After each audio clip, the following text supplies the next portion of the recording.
Hace unos días se estrenó, me parece que en los cines, si no me equivoco, si es que los cines todavía existen, la película Godzilla vs. King Kong. Película que así que estamos a 6 de abril de 2021 aún no he visto. Y aunque todos sabemos que va a ser otra versión de Batman contra Superman donde realmente no van a pelear o sí van a pelear, pero al final se van a hacer amigos, pues aún así hoy y siempre Team Godzilla. Y por eso en esta ocasión traigo para el canal un análisis de la primera cinta de Godzilla, aquella legendaria película estrenada en 1954.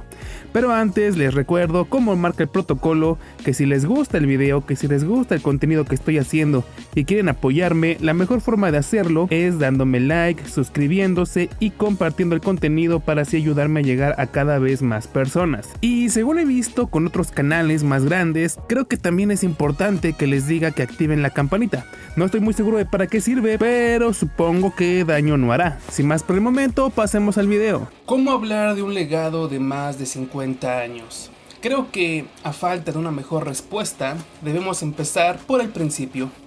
En 1954, los cines japoneses se sacudieron ante una película que tocó las fibras más sensibles de toda una generación. Probablemente pocos imaginaron lo importante e influyente que sería aquel filme. Godzilla, dirigido por Ishiro Honda, se transformó en un éxito masivo, dando lugar a una franquicia que se ha extendido a niveles impresionantes. Aquella enorme y violenta lagartija de tamaño descomunal se volvió un ícono cultural tan representativo de la cultura nipona como la bandera con el sol naciente. Protagonizando una enorme cantidad de películas, Godzilla ha evolucionado y cambiado su personalidad, pasando de villano a héroe con pequeños momentos de antihéroe. Debido a eso, al tratar de hacer un análisis o comentario sobre este personaje, me veo apabullado por la variedad de versiones que han existido de este, sumado a una cronología caótica y una mitología poco estructurada. Las cintas de Godzilla, por lo general, no prestaban mucha atención a la continuidad, solo se retomaban las bases más genéricas del personaje, como su enorme tamaño y su gusto por destruir ciudades enteras, mientras peleaba con otros monstruos, para, a partir de ahí, contar una historia que en ocasiones contradecía lo establecido por películas anteriores. Más aún, debemos considerar que en la larga historia de Godzilla, ha tenido por lo menos 3 renovaciones. Es decir, 3 ocasiones donde debido a cambios en el equipo de trabajo, se decidió contar la historia del personaje desde el principio. Y como Godzilla no es inmune a su contexto histórico, estos remakes significaron una modernización de su personalidad y su simbolismo. Entonces, concluí que para darles un análisis que no divagara en exceso y fuese más conciso, debía concentrarme en el génesis de todo.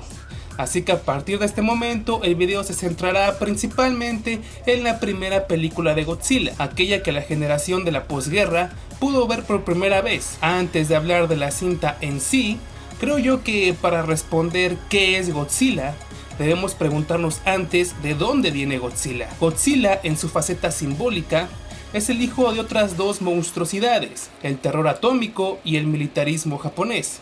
Hablemos un poco de este último. Durante la primera mitad del siglo pasado, las grandes naciones sufrieron un doloroso proceso de formación. Las ambiciones imperialistas y el desarrollo tecnológico enfocado a la guerra dieron paso a ideas ultranacionalistas que evolucionaron en la Primera Guerra Mundial. Sin embargo, el final de la guerra no cambiaría esta situación.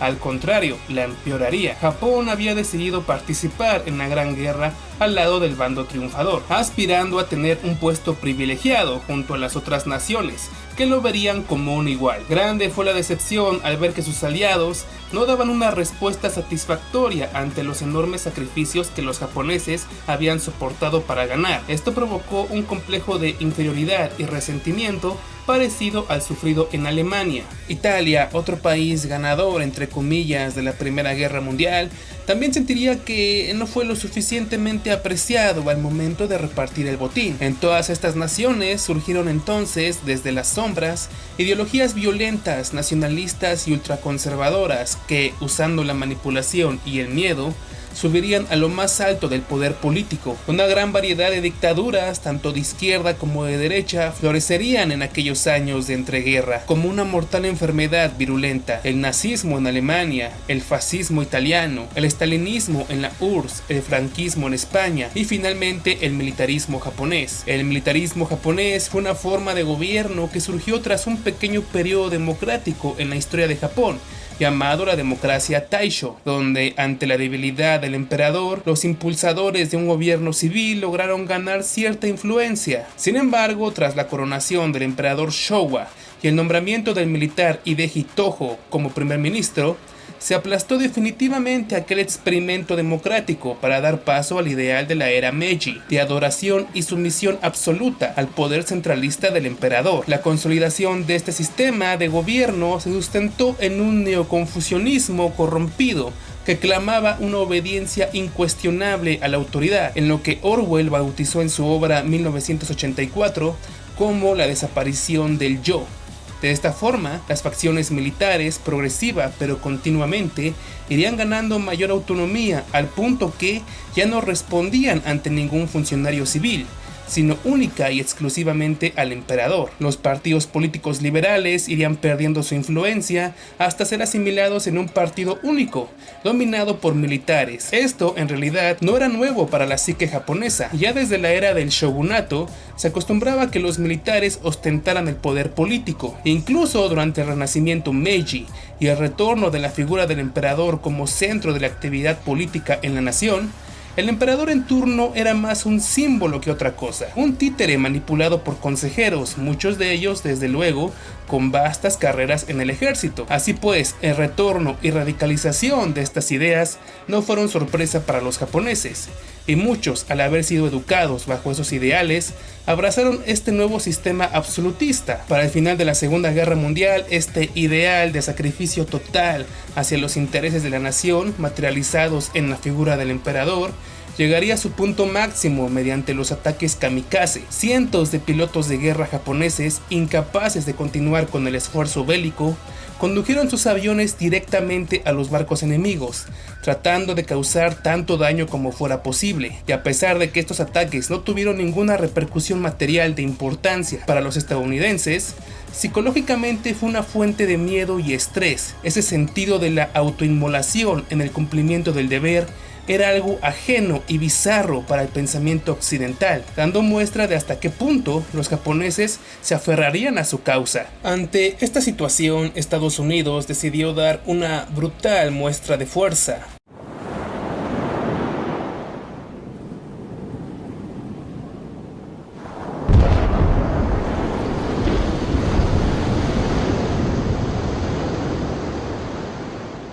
El conflicto bélico más sangriento en la historia de la humanidad, desde luego, solo podía terminar de forma violenta, con la aparición del arma del juicio final.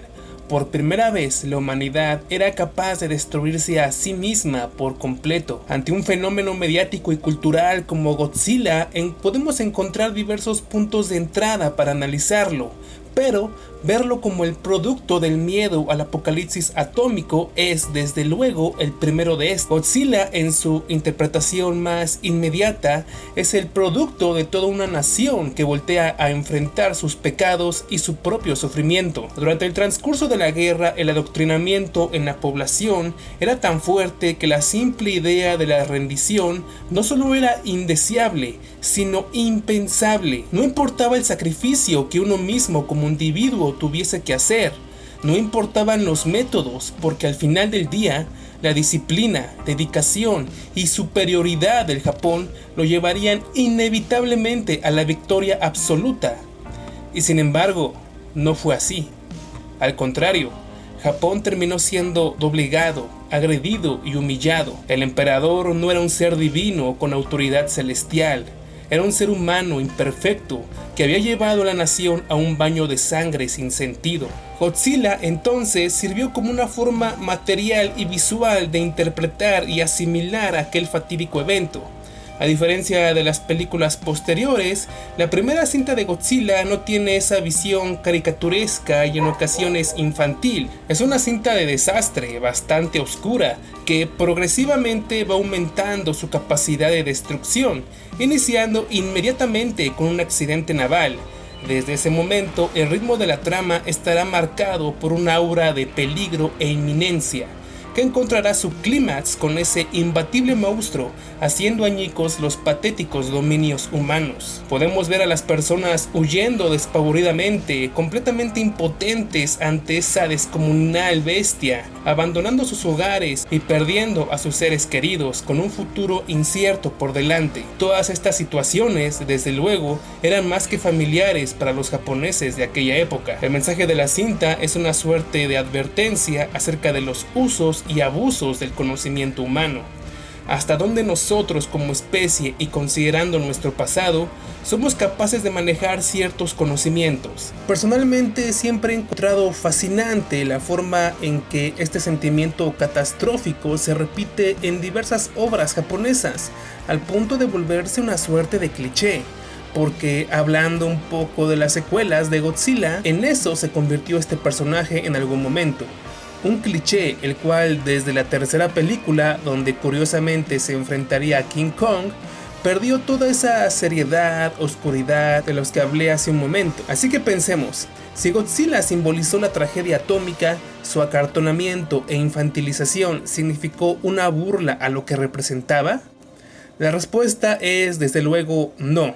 La bomba atómica siempre será parte de la historia de Japón, y al ser Godzilla su representación filmográfica, hacerlo más amigable y familiar pero sin perder su carácter peligroso y destructivo, es una forma de asimilarlo y comprenderlo. Personalmente me recuerda a la fiesta celebrada en México cada año, llamada el Día de los Muertos, que es, como su nombre lo dice, una celebración a la muerte, donde se recuerda el inevitable destino que absolutamente todos compartiremos. Pero las representaciones que podemos encontrar no muestran a una muerte aterradora y amenazante, sino al contrario, una alegre y de cierta forma ridícula. Pero no se hace para quitarle seriedad a la muerte, de hecho se le está homenajeando. Los mexicanos están con esto encontrando una forma de ver ese evento como una parte inevitable del mundo que les rodea, y en el camino tratar de hacerla solo un poco menos horrorosa.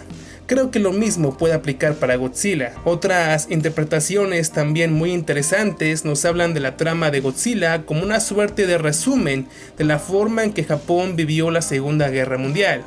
Ya antes dije que una de las palabras que podemos usar para describir el aura de la cinta es la inminencia. Godzilla es algo inminente, imparable, imbatible. Si en las cintas posteriores de Godzilla muestra rasgos de personalidad e incluso de moralidad, en esta primera entrega es una oscura fuerza descontrolada, una bestia con la cual no se puede razonar y solo seguirá sus deseos primarios. Lo temible del monstruo no es solo su tamaño, sino la incapacidad de los personajes para hacerle frente. No importa con qué lo ataques o qué le arrojes, ese muro de carne solo seguirá avanzando lentamente hacia ti. Por cierto que una de las tantas razones por las cuales el primer remake gringo de Godzilla apesta es porque en esa película Godzilla huye y se esconde de las armas humanas. What the fuck? Entonces se ha sugerido que esto es una representación de la guerra que tuvieron Japón y Estados Unidos durante la Segunda Guerra Mundial y su final, donde Godzilla representa al ejército norteamericano. Una fuerza imbatible proveniente del mar que progresivamente va dejando en el camino una racha de destrucción que terminará llevando al corazón mismo del Japón. Como dije, existen diferentes perspectivas que podemos retomar al momento de entender cómo es que la figura de Godzilla tuvo tanto éxito y quedó tan arraigado en la psique japonesa. Otra de las cosas que diferencian a Godzilla de sus secuelas, menos preocupadas por el realismo, es el tratamiento que le da a los personajes.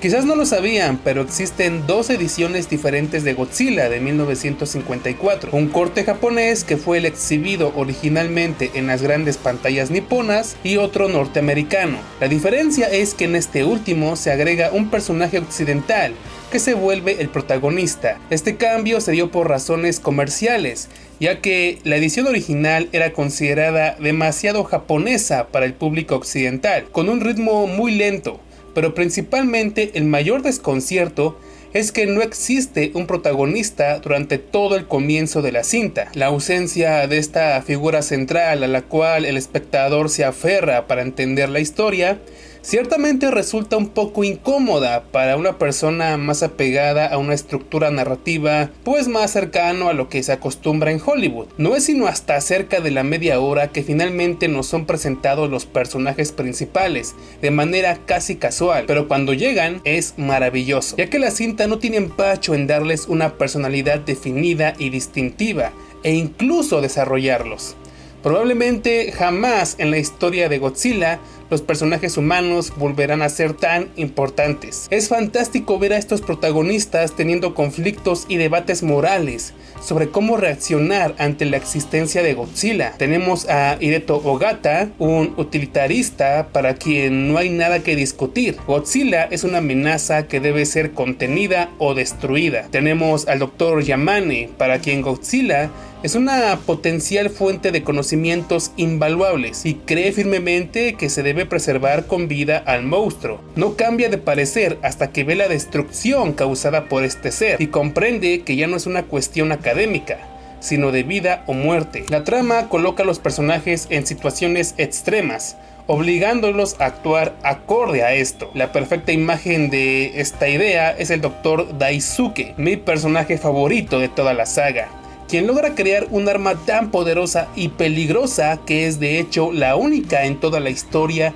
que ha sido capaz de matar a Godzilla, la bomba de oxígeno. A diferencia de otras películas de ciencia ficción, el Dr. Daisuke no es un científico loco consumido por sus estudios, sino un hombre de ciencia, enfrascado en un brutal conflicto interno. Él descubrió aquella arma por error y está aterrorizado por lo que podría provocar. Godzilla es una monstruosidad porque su existencia es una violación a las leyes de la naturaleza, leyes quebradas por el ser humano. Si Godzilla es el resultado de la bomba atómica, el Dr. Daisuke se pregunta ¿qué podría resultar de la bomba de oxígeno? Daisuke no es un científico loco, pero tiene miedo de su capacidad para convertirse en uno. Al final decide aplicar la lógica de Tony Stark.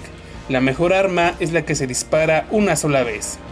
Acepta usar su bomba una última ocasión para destruir a Godzilla. Una decisión pesimista, pues se da por entendido que la humanidad simplemente no está capacitada para manejar ese descubrimiento, y se opta por destruirlo, junto con su creador. En la nueva versión estadounidense, Godzilla es visto como una fuerza natural, cuyo propósito es ser una suerte de Shiva, un dios destructor que sin embargo es esencial para mantener un equilibrio natural, destruyendo a todo lo que amenace ese equilibrio. Y aquí me asalta la pregunta, ¿qué tal si pensamos ese mismo contexto para la cinta de 1954?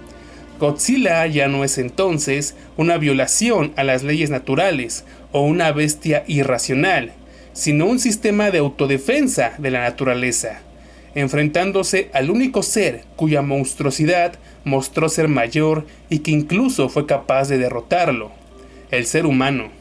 Y con eso terminamos el video por esta ocasión. Si les gustó ya se la saben, denle like, compartan, suscríbanse si todavía no lo hacen. Ayúdenme a hacer este proyecto cada vez más grande. Sin más por el momento, nos estamos viendo muy pronto.